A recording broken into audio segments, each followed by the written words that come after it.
Alrighty, we're live. Hey everybody, it's going to be the Android Headline Show. Today is Thursday, April 30th. Tonight is going to be episode 106, I believe.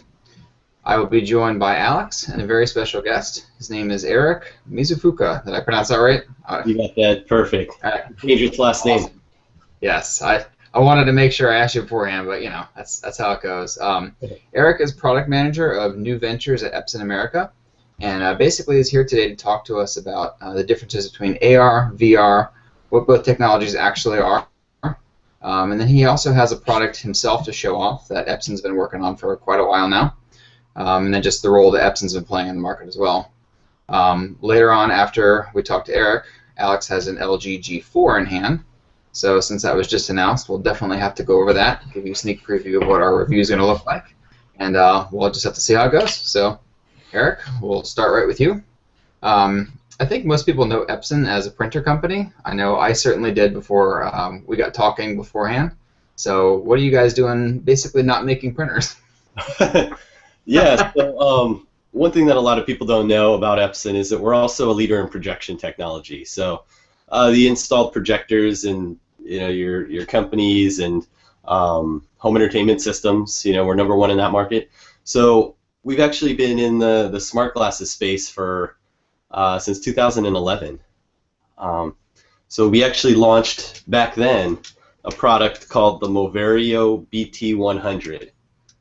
You can see pretty bulky system there, and it runs the Android operating system. It was kind of the history on it was kind of a quirky product that was launched for the Japanese market, really to watch movies, to give like a big screen experience, and they've got a unique use case where they travel around on trains a lot. So, you can watch kind of a big screen experience, keep an eye out on other people, and, keep an eye out on your stop. But when we brought that product to the US, we kind of launched it as kind of a developer product because we saw the potential as an augmented reality device. 2 years later, at CES, we actually launched the Moverio BT200. The big thing here is that it's 60% smaller and lighter than the first gen that we had. Both systems run the Android operating system. This one's unique in that it's, our platform's unique in that it's transparent. You can see right through it, and it's binocular, meaning that you've got kind of a floating image for each eye. What that really allows you to do is to put 3D digital content into your field of view. So, some folks are calling these holograms these days, but I think a big thing with Epson is that these things are commercially available. We run the Android operating system on a touchpad. We actually launched the BT200 at CES last year, and they've been available since. A lot of people have talked about a lot of the enterprise use cases for glasses. Obviously we've got a lot of people doing kind of pick and pack, remote field support, kind of that see what I see use case, training and repair where people are doing kind of augmented reality overlays and instructions over complex machinery. But some of the applications that I'm most excited about are really in the consumer space. So one of the cool partners for a consumer application would be Aeroglass, a partner of ours where they actually, it's an app that's targeted for pilots of small aircraft, so that pilot can sit down in the aircraft and it's kind of like their HUD. So they can look around and see their highway in the sky. They could see through the floor of the plane if the airport is beneath them. So imagine like when there's cloud cover, a lot of inexperienced pilots aren't really good with their instrumentation or looking at kind of a 2D flat version of the airspace on an iPad or a map. But the Moverio really allows them to kind of see 360 degrees in 3D, kind of all that information. Nice. Yeah, I know. I guess the big thing recently in news this week would be Microsoft's. I don't know if it's Hololens or Hololens. I'm not sure how they pronounce it, but a lot of things in that are interesting, but I know my wife was asking me when I was talking to her about it yesterday, is like, what do you do with these things? Like, besides certain, like you said, yours was designed initially for Japanese consumers on trains because, a specific use case scenario makes a lot of sense, but in terms of maybe playing games or certain applications or that sort of thing, it's interesting to see what gets made for it and what would actually work with it. So I don't know. Did you have any other interesting examples that you could think of? Yeah. So some of the other interesting use cases is at least for our glasses. We're a slightly smaller, more lightweight platform, versus kind of the product, the Microsoft product. But where we're probably getting bulk of our purchase volume is from people that are flying DJI drones. Okay. So the real advantage there is right now when people are flying their drones, they're holding their controller and they're using a phone. Whether that's kind of your Android phone like a G4 or a tablet. And what you can do is you can fly your drone, so you're kind of keeping visual line of sight with your drone. And most of the people that are using these are photographers or videographers. Mm-hmm. So they'll fly it out there. They'll try to frame their shot visually, but then they kind of have to look at their tablet to actually see what the camera sees. So they actually take their eyes off the drone, and then they try to fine-tune the shot by looking at their tablet. So a couple problems with that. A, you're losing visual line of sight with the aircraft. B, it's really hard to see a phone screen in direct sunlight. So the Moverio glasses for them really kind of solves two issues.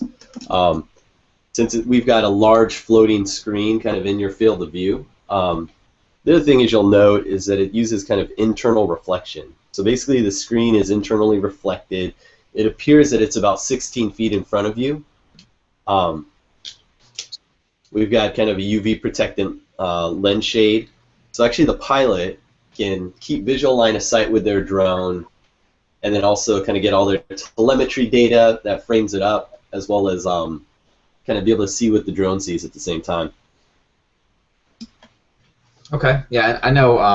I was watching a couple of YouTube videos on the product, and I know I saw a couple of drone ones. I was definitely curious about that. I also saw some other people talking about like media consumption. So, would you be able to watch like a 3D movie on this? Yeah, yeah. Binocular. So, it runs natively any number of Android apps. So, Okay. you can throw Netflix or Hulu Plus on there, and you can just watch media. I think one of the big benefits in that case is like if you're in a confined space, say like in a plane, the glasses will actually project a large screen kind of beyond the seat in front of you. So it kind of creates this illusion of space, which is interesting. To your point, 3D, we support the side-by-side 3D method. So it's just kind of a function that we enable within the device itself to support that. Okay. And then I guess in terms of more augmented reality type stuff. So one of the videos I saw that I was linked to by Evan was like a guidance, I guess you call it an app. It's like a little robot. You can ask it, take me to the nearest Starbucks or whatever, I think was in the video. Yeah. And it basically gives you step-by-step directions. So what kind of things like that have you all been working on, or have you seen support for in that way? Yeah, so we've seen a lot of industrial applications, like up front, where you can put on the glasses and get step-by-step instructions on how to maintain a complex piece of equipment. And I think one of the unique things about augmented reality for glasses and how it differs from augmented reality for phones is with a phone, it's not a hands-free use case. You actually have to hold your phone up. It's actually taking the camera feed and it's kind of overlaying instructions. A lot of what we've seen on phones has been a little bit kind of marketing oriented, maybe a little gimmicky. But with glasses, the really unique thing is that it's hands-free, meaning that you're wearing the glasses, you're getting the instructions kind of placed in front of you in your field of view, and you can actually act on those instructions. So that's one big application. Gaming, we've got a lot of augmented reality games that are popping up. We had a great demo that was built by Namco Bandai, which is kind of a tabletop. You actually look at a marker on a tabletop, and you see a dragon that's walking around kind of in your field of view, and you're kind of burning, a bunch of these other terrain Nice. in your field of view. What else have we got? We've got a partner. So here's a big difference between virtual reality gaming and, say, augmented reality gaming. With VR systems and a lot of console systems, PC-based gaming, it's very it's a sedentary experience, right? You're seated, you're tethered, Yeah. to the machine. So it's really, gamers are portrayed as, not being very active, kind of glued to their screens. One of our partners, they're called Lightshot, Lyteshot.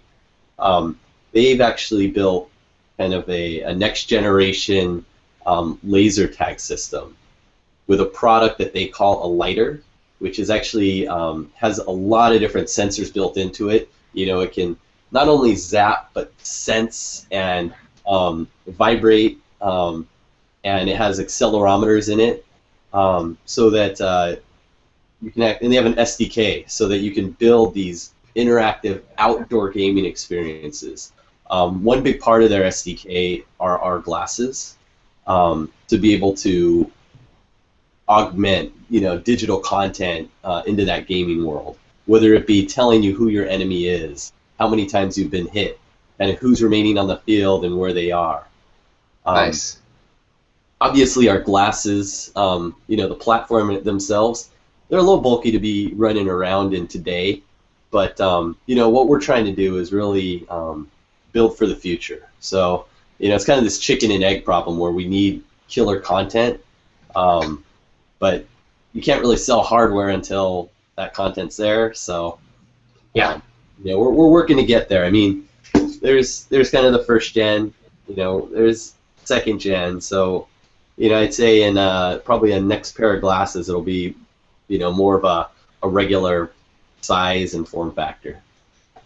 Okay. Yeah, I know. You talking about the laser tag? It makes me think that, there's a couple of laser tag places around here that are really cool, but they would be way cooler if you could have an augmented reality set of glasses like that. And I'd love to see you guys work with specific partners out there, just I guess specific retail locations and stuff like that to get that in there. I think that'd be a really cool experience. Yeah, absolutely. I mean, I know like even the game Ingress, is getting really popular, which is cool. That was what I was going to ask about next. It's an Android game, it's mobile, it's getting people outside and interacting. Yep. I think that's great. I think that's got to be like one of the next trends in gaming. As people getting out there and I mean, there's just so much more excitement when you're kind of in the game. Yeah. Yeah, I know a couple of years ago, I can't remember how many years back, and this is a little off topic, but EA used to have a game that was sort of like that. I don't even remember what it was called, but it was same kind of thing. We'd have to go to real-world locations, and they'd have, a phone call you make or whatever and stuff like that. So just interaction, I guess, blurring the lines between reality and virtual is just a really interesting concept for me. Yeah. I know I've been really big on the VR stuff, any of the AR stuff. I guess one of the other things I wanted you to talk to us about is what's the difference between Google Glass and the Moverio, and would you consider Google Glass augmented reality or not? Oh, that's a great question. Google Glass is a great product in terms of just like wearability and super lightweight, really nice design. But we consider that kind of a different product. It's what we would call monocular. I've got one right in this cabinet. I'll actually just bring it out and show it really quick. Okay.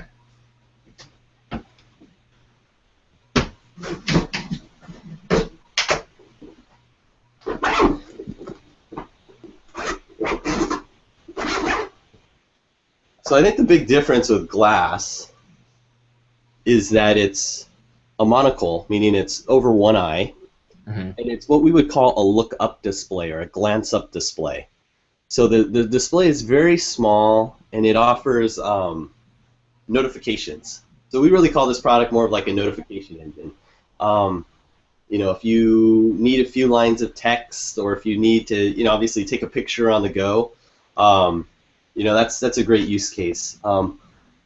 A lot of what you can do on here, as far as like display, I feel like you could do on like an Android Wear watch.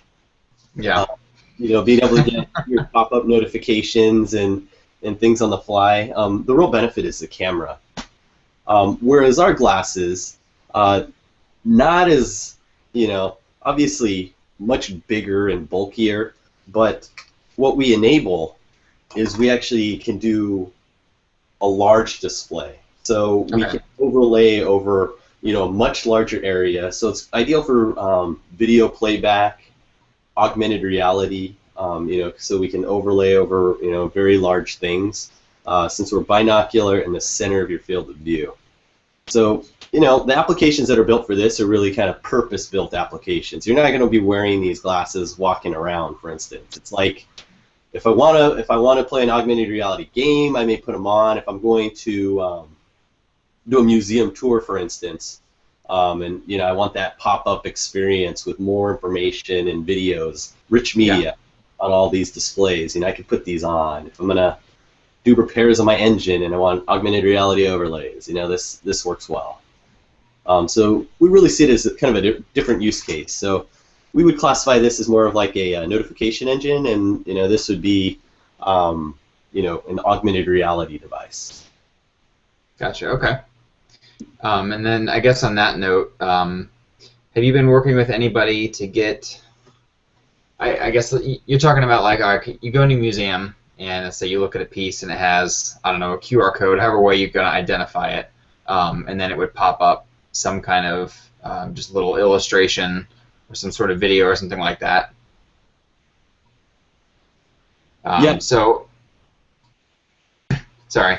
I guess just thinking about that a little further into maybe like using it inside your home, would it be possible to do something, I guess, and I hate to keep referencing Microsoft, but sort of like what, I don't know if you saw their presentation yesterday where they had like, you could pin like a screen on the wall or whatever and kind of use it as like a virtual living room. Have you guys thought about doing anything kind of like that? Yeah, absolutely. We've got a demo that we built out at South by Southwest about 1.5 years ago that we showed, where we integrated the Mayo armband, and we basically had the same concept. 360-degree media walls. You're actually using your hand to gesture through it. It was kind of our Minority Report type of demonstration where we increase the size of the virtual screens that kind of live around you. Yes. I think a lot of that has been around in kind of sci-fi and in demos for quite some time. But we've definitely got some of those concepts built out. I think they're really neat in terms of a demo. But when you actually are wearing it and you're walking around and trying it functionally, it's not as practical, I'd say. Yeah. Having actually used it and thrown some Netflix, Netflix on the wall here, and trying something else, maybe having my desktop screen off to the left. This is quite distracting, as you can imagine. I guess the PR is a little more glamorous than maybe the. Yeah, exactly. Okay, yeah, I'm thinking about it because I haven't really heard too much about products like that, so I imagine, I'm sure some of our readers out there are in the same way. It's like, okay, I've seen this thing for the first time now, what else is out there? So seeing a product like yours that's actually not just out there but has been on the market for a while, is intriguing, really. Yeah. Yeah, I think, when you have, the kind of the brand and marketing muscle of like a Google or a Microsoft, it really gets the word out about the whole category. And I really think what both companies is doing is amazing, just because it's really encouraging a lot of investment in wearable, or in the glasses, the head mount displays. And it's not just investment in terms of people buying devices.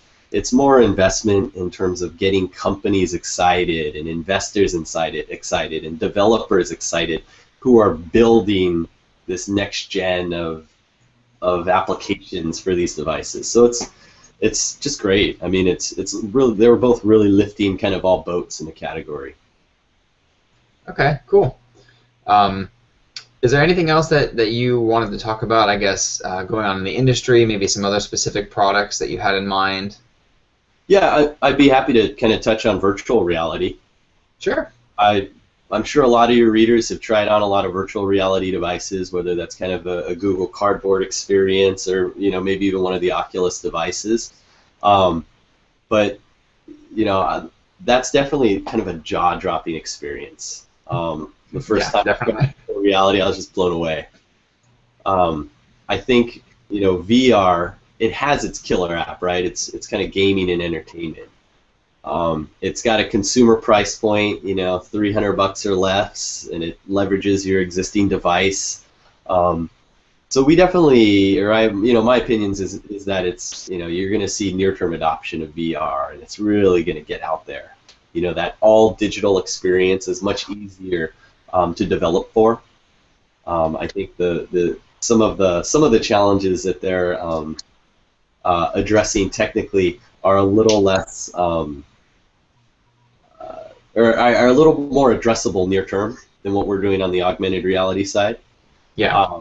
So I think you're going to see pretty big adoption over the next 1 to 3 years, and I feel like AR devices will probably hit the mainstream, you know, a couple years after that. Okay. So yeah, I know. We've covered a lot of Oculus since they've paired with Samsung, and you know, of course, HTC has the Vive coming out, and there's a ton of stuff this year. This really seems to be the year of VR. If you know, even if it's not coming out basically till the end of the year, a lot of those. But I know I personally use an Oculus for the first time. I think it was very beginning of this year, and it was, like you said, it was really a jaw-dropping experience. I'm super excited for this stuff, and I know it's one of those things that it's kind of hard to explain to somebody. You can tell them until you're blue in the face, but until you really experience it firsthand, you don't understand just how big of a deal this stuff is. Yeah, yeah. So I think I'm kind of also hoping that the augmented reality has that sort of effect too. Like, even if it's more subtle, just, you know, I guess once you remove that, realizing, okay, I don't have this here anymore. Now you realize how, I don't necessarily want to say important it is, but how much it can add. Yeah. Yeah, and you know, I think we're finally, you know, we're to the point with our glasses and like the ecosystem of developers on the AR side where we've probably got, you know, a nice handful of those jaw-dropping experiences, and I think that's kind of going to be key for us to really get out there and get people excited to build for the platform. Definitely. Well, I mean, whatever you guys want to keep us in touch with, you know, if you have any extra product demos, things like that, we'd love to get our hands on that stuff, be able to share it with our readers. Any information you can give us to pass along to everybody just to be able to buy the product, just whatever kind of experience you'd like us to put out there. You know, I'd love to get some of that done too. Great. I appreciate it. So for more information on the product, I highly encourage you to subscribe to our YouTube channel. It's youtube.com/Moverio. That's MOV as in Victor, ERIO. Any questions, feel free to reach out to me on Twitter at WT Eric, ERIC. And the Moverio product, it's $699. I think a big differentiator for us is we're commercially available, so you can buy it today. You go to epson.com/Moverio. You purchase the product there or on Amazon if you'd like. Good deal. And I know we were going to have, I don't know if it was somebody else from Epson or what, but we're going to talk about some other stuff in a couple of weeks too. So, you know, I'd love for you to join us there. If you want to join in on that, you can talk to Evan a little more on that too. Great. Well, so, yeah, it's been awesome having you. If you want to stick around, we're just going to talk about the G4, and then otherwise you can, you know, have a good night if you want to head off. Okay, I think I'll drop off, but thank you so much, and I look forward to syncing back up with you guys. Awesome. Appreciate it. All right, bye-bye. See ya. Yeah. So, Alex, G4. Tell us all about it. You mean this thing? Yeah, something like that. Yeah, LG announced the G4 on Tuesday. There wasn't a whole lot of surprises there. That was leaked like crazy. I guess Hangouts is messing around. But yeah, 5.5-inch QHD display is a quantum. Is it quantum IPS display? It's quantum something IPS display, but it looks amazing. I don't know if it's better than the S6. I should compare them since I do have both, but it's a really great screen, especially compared to the G3 from last year, which it was all right, but it wasn't that great. Yeah, it was an okay screen. And then they went with the Snapdragon 808. And what was interesting is because they had, I think it's Dr. Jacobs from Qualcomm. He was at the New York event because they did 7 cities to announce the G4 on Tuesday. And he said nothing about why LG decided to not go with the 810. And yeah, I thought that was interesting. But basically, they've been working with the 808 for a year for the G4, which is, I don't know if I really believe that, because the 810 is the the more powerful one. It's also the hotter one. But as far as the 808 goes, it's been really great actually. Hasn't heated up at all. It's been nice and fast. Because with the G Flex 2 was pretty slow because of auto throttling, and it was just pretty much a nightmare to use, really. But the 808's been pretty cool. Ars Technica did a report today showing that it's a whole lot cooler than the 810 and performs a whole lot better too. You still have that's probably why they did it in the end. Yeah. You still have that 3000 milliamp removable battery. It's probably the exact same battery from the G2 because it's the same size still. It's probably not a bad thing, but it would be nice to see them move up to a 3300 milliamp removable bag, micro SD. It's micro SIM, which I was kind of sad about because mine is a nano SIM, so I had to wait till I got home to get my adapter and put it in there. Yeah. They do have the leather. It's available in a ton of colors. The red leather is still my favorite, and it's actually softer than some of the other colors. Yeah, and LG seems to be really, really knocking out of the park with the red colors lately. I love that red G Flex too as well. I just didn't like the performance of the red one. What are you gonna do? But they are removable bags. So this is the titanium, basically plastic. It's painted like ceramic, but they said it's, the G4 is like more durable, and like the G3 and their previous ones. One of the things I liked from their presentation was how they just dogged out Samsung over and over and over, because they showed the bottom of the S6 versus the iPhone 6 Plus or 6, doesn't really matter. They're like, all the smartphones look the same. So we had to change that. Yeah, that was a nice little. Enjoyed that too. The camera. Man, the camera. F-stop 1.8, OAS, I think I'm calling it 2.0. Yeah. They also have the color spectrum sensor down here. And I actually just posted a picture that was it wasn't quite dark outside. The sun was going down, but I just posted on Google Plus about 10 minutes ago. Actually looks pretty good. I mean, it could be better, but it does look really good for especially for a smartphone camera. But yeah, that camera. I know that was a highlight of the presentation for me. Not that that's a surprise, but Well, I think that was the highlight for LG because they just talked and talked and talked about it. And in the hands-on area, that's all they were talking about was the camera and the leather backs. They're two big things right there. Absolutely. But yeah, that camera is really good, especially in low light.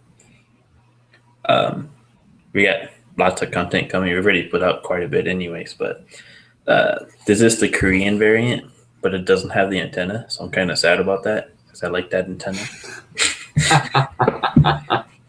So I'm using it on T-Mobile, no LTE because of that. Just HSPA, I think 21. I don't think 42 is on there.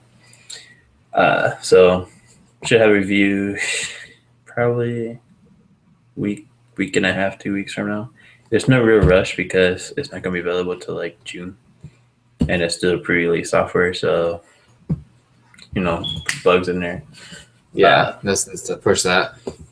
Battery life it's a lot better today than it was yesterday. I mean, yesterday wasn't bad. I think I got like 14 hours off the charger with like almost 3 hours on screen.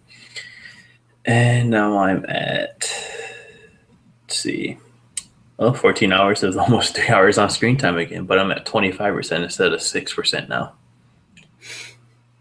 That's a big plus. Probably just calming down. I know it always takes me at least 2 days to get an accurate reading on battery with any phone.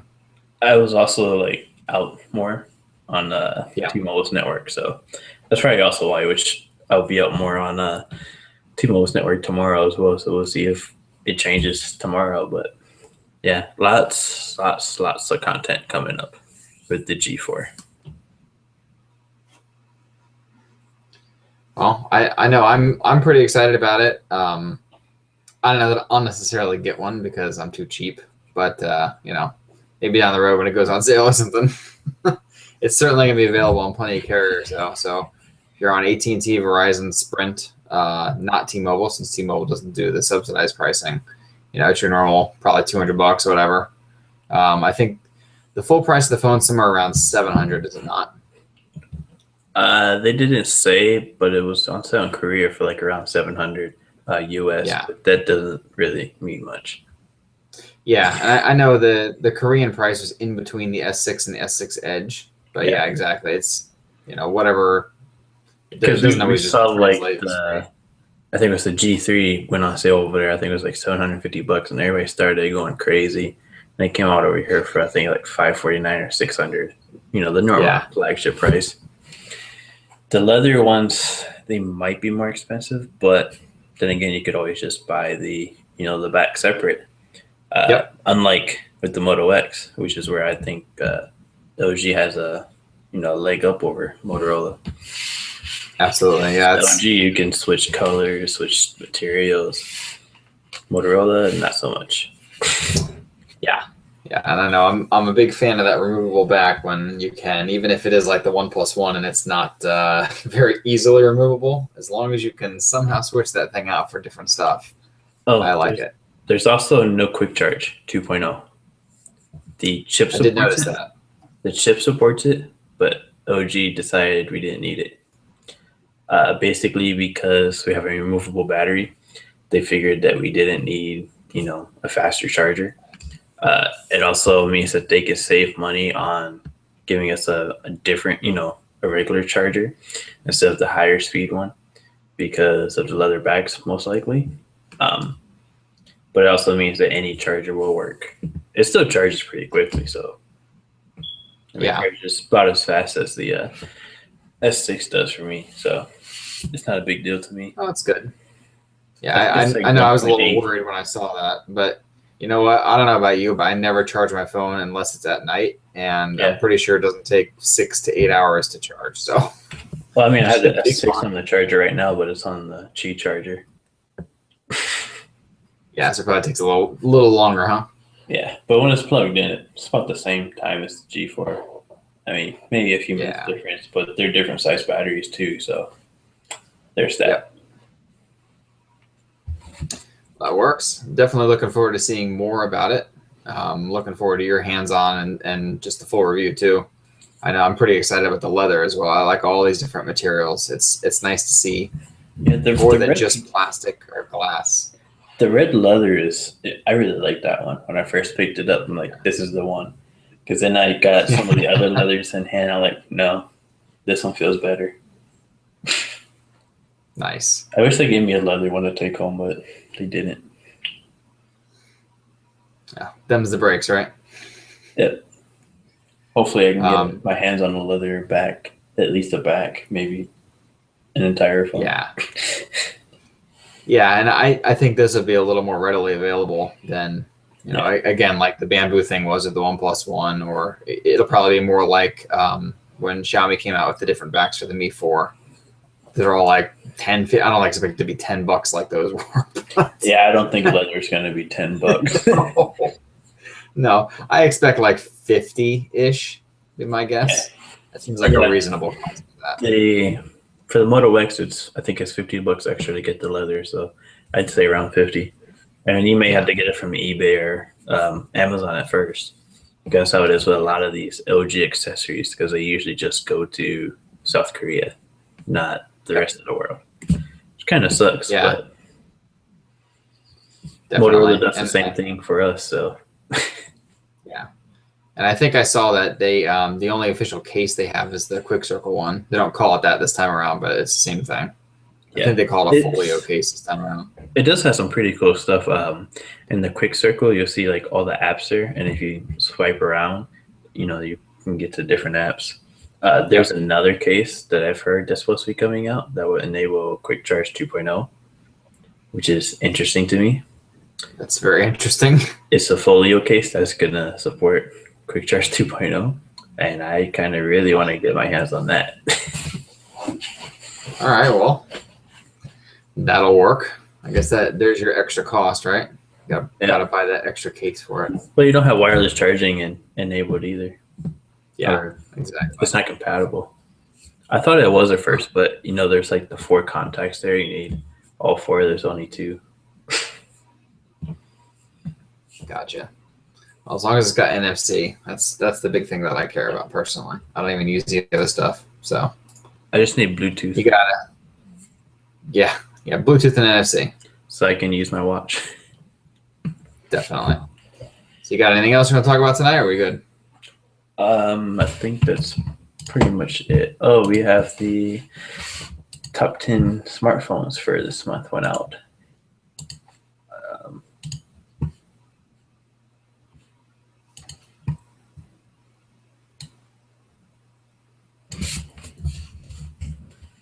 Let's see if Chrome can load it up this time around.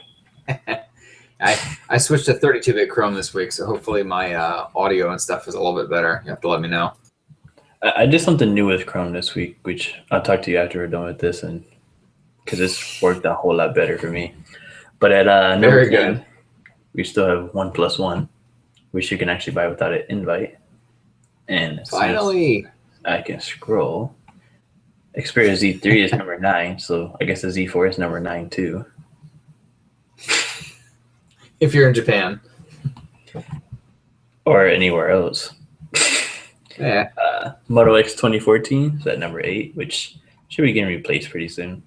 G Flex 2, number 7. Motorola Droid Turbo is number 6. Kind of surprised to see that so low considering what it is. LG G3, number 5. HTC One M9, number 4. The Nexus 6 is at 3. It's kind of a surprise too. Galaxy Note 4 is at 2, and number 1 is the Galaxy S6 and S6 Edge. So that's the top 10 smartphones for, well, that's actually for May, so got published a little bit early. Yeah, we're a day away, whatever. Yeah. Close enough. There's 2 hours left of April. Cry. Oh well. So I guess like an hour and 45 minutes.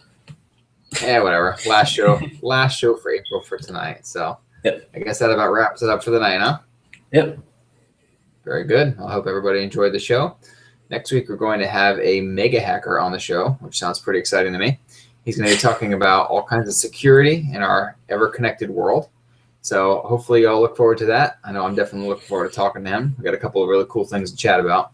So in the meantime, of course, check us out on Instagram and Twitter as Android Headline without the S. And of course, Google+, Facebook, and even Pinterest as well. So have a good night.